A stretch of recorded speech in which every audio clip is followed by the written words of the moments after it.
Bismillah, alhamdulillah, wassalatu wassalamu ala rasulillah wa ala alihi wa ashabihi wa man tabi'ahum bi ihsanin ila yaumil qiyamah.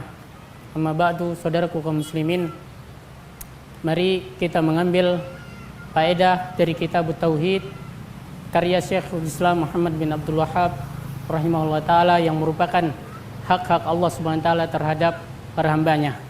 Beliau berkata, babul khawfi minasyirk, bab khawatir terjerumus ke dalam kesyirikan. Allah berfirman dalam surat An-Nisa ayat yang ke-84, innallaha la yaghfiru ayyushraka bihi wa yaghfiru ma duna dzalika liman yasha. Sesungguhnya Allah Subhanahu wa taala tidak mengampuni dosa syirik, dan Allah mengampuni dosa selain syirik bagi siapa yang dikehendakinya. Saudara kaum muslimin, takut terjerumus ke dalam kesyirikan ini adalah yaitu akidahnya orang-orang salaf, akidahnya para nabi dan para rasul. Mereka sangat khawatir terjerumus ke dalam kesyirikan. Saudara kaum muslimin, terjerumus ke dalam kesyirikan ini Allah Subhanahu wa taala memperingatkan hamba-hamba pilihannya, padahal mereka memiliki kedudukan yang tinggi di sisi Allah Subhanahu wa taala. Allah peringatkan terhadap seluruh para nabi dalam surat Az-Zumar ayat yang ke-65. Allah mengatakan, walaqad uhiya ilaika wa ilal ladzina min qablika, sungguh telah diwahyukan kepadamu wahai Muhammad dan kepada nabi-nabi sebelummu, la in asyrakta la yabatanna amaluka, jika engkau berbuat syirik maka akan terhapus seluruh amalanmu. Saudara kaum muslimin, inilah dia jalannya para nabi. Allah mengingatkan secara khusus kepada kekasihnya Ibrahim, Al-Hajj ayat yang ke-26, wa idh bawwa'na li Ibrahim makanal baiti alla tusyrik bi syai'ah. Ingatlah ketika kami sediakan tempat bagi Ibrahim di Baitullah dan kami berpesan jangan berbuat syirik sedikit pun. Mustahil saudara kaum muslimin Nabi Ibrahim terjerumus ke dalam kesyirikan, tetapi Allah ingatkan dia.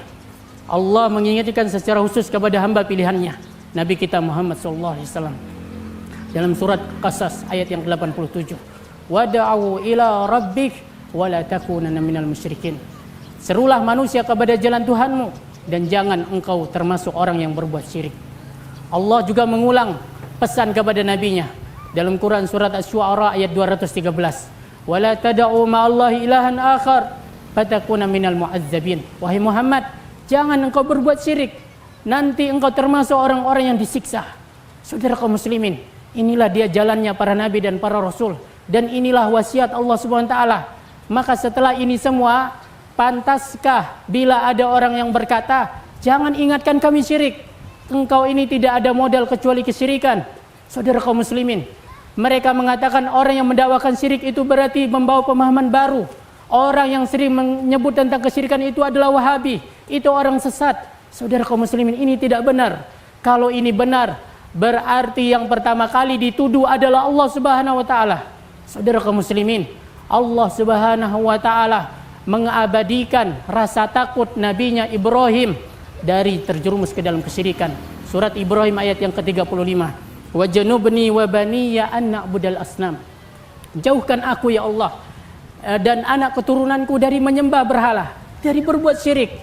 Saudara kaum muslimin, inilah dia akidah para nabi dan para rasul, akidah para ulama kita terdahulu, Ahlussunnah wal Jamaah.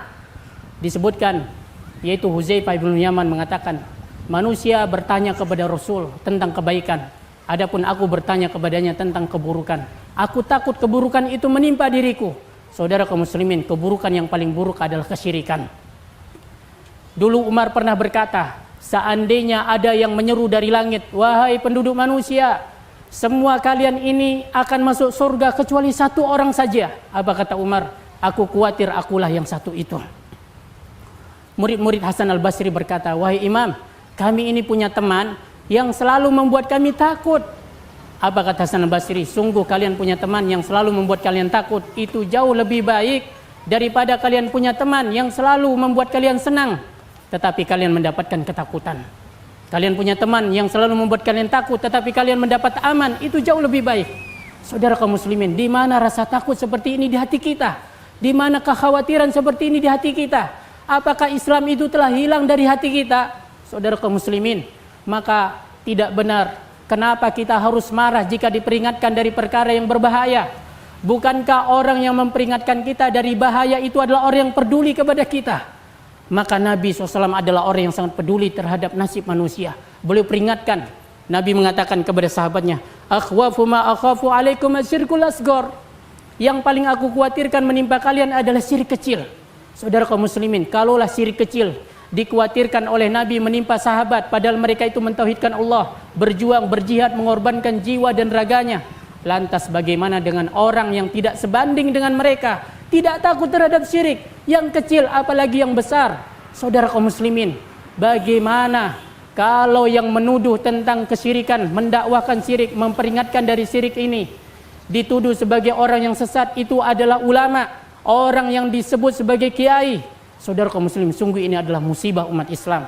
Saudara kaum muslimin, siapa yang tidak mentauhidkan Allah, tidak selamat dari kesyirikan, tidak diterima sholatnya, puasa, zakat, haji, umroh, dan ibadah apapun yang dilakukan. Surat Al-An'am ayat yang ke-88. Walau asyraku lahabita anhum ma kanu ya'malun. Kalau mereka berbuat syirik, terhapus seluruh amalan mereka. Dalam Quran surah Al-Furqan ayat 23, wa qadimna ila ma amilu min amalin faja'alnahu haba'an mansura. Kami perlihatkan amalan yang mereka lakukan, lantas kami jadikan debu-debu yang berterbangan.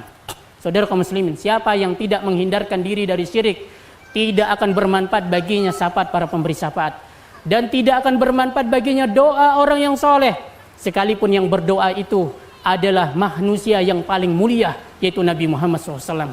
Allah berfirman dalam surat Taubah ayat yang ke-80, istaghfir lahum aw la tastaghfir lahum. Engkau mintakan ampun untuk mereka Muhammad, atau tidak engkau mintakan ampun. In tastaghfir lahum 70 marratan. Sekalipun engkau mintakan ampun untuk mereka 70 kali, fala yaghfirallahu lahum. Mereka tidak akan diampuni oleh Allah SWT. Karena itu, mudah-mudahan saudara kaum muslimin, Allah menjauhkan kita dan saya dan anda semua dari kesyirikan, baik yang kecil maupun yang besar. Wassallallahu ala nabiyina Muhammad wa akhiru da'wana alhamdulillahi rabbil alamin.